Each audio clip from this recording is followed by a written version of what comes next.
Samedi soir, Moridja électrise la foule avec ses chants gospel. Et elle n'a pas peur de casser l'ambiance en abordant un sujet tabou. Alors je ne sais pas de quoi tu souffres, si tu as un problème de santé mentale, mais parce qu'il va te donner le salut, il va aussi te guérir de toutes les blessures. Selon elle, Dieu peut aider ceux et celles qui souffrent de problèmes de santé mentale, mais pas seulement. L'artiste incite les jeunes qui sont mal à ne surtout pas se refermer sur eux-mêmes. On ne peut pas réaliser de grandes choses sans la paix, le calme, la tranquillité de notre esprit. Et si tu es un jeune, tu es une jeune fille qui en souffre, je t'en prie, parle à un proche, parle à quelqu'un, parle à des personnes qui pourront t'aider. Le FEMUA, c'est des nuits de concerts et de danse. Mais c'était aussi cette année, en journée, des ateliers, des conférences autour du thème de la santé mentale.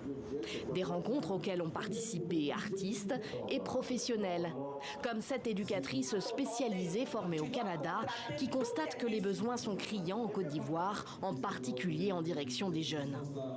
On a eu des crises sanitaires, on a eu l'éco-anxiété qui est due au réchauffement climatique, qui sont des phénomènes dont les jeunes se préoccupent, ils ont des inquiétudes, ils ont des peurs. Même dans leur fonctionnement quotidien, ils ont aussi des inquiétudes. Yacine Diaye, par exemple, a pensé au suicide. Aujourd'hui étudiante en droit, elle a été victime de harcèlement sexuel par l'un de ses professeurs.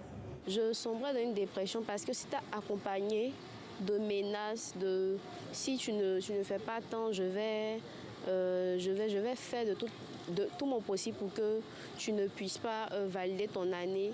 Donc, je ne savais pas à qui en parler. C'est en dénonçant, en brisant le silence qu'on peut y arriver. Il y a certaines personnes qui vivent beaucoup de choses sur les réseaux sociaux et même physiquement.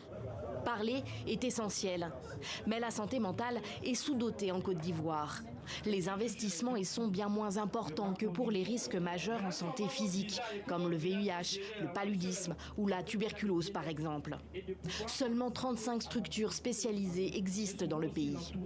Et hors des villes, se faire soigner est encore plus délicat. Au niveau communautaire, au niveau dans les villages, on assimile encore les problèmes de santé mentale de la sorcellerie. Pour les gens, on a lancé un sort, c'est un esprit qui possède le jeune, c'est le djinn. Et donc les gens ne voient pas les problèmes de santé mentale comme des problèmes de santé. Selon l'OMS, la Côte d'Ivoire se place au 3e rang des pays les plus touchés par le suicide en Afrique. Le ministère de la Santé a lancé un numéro gratuit, le 143, pour une aide d'urgence.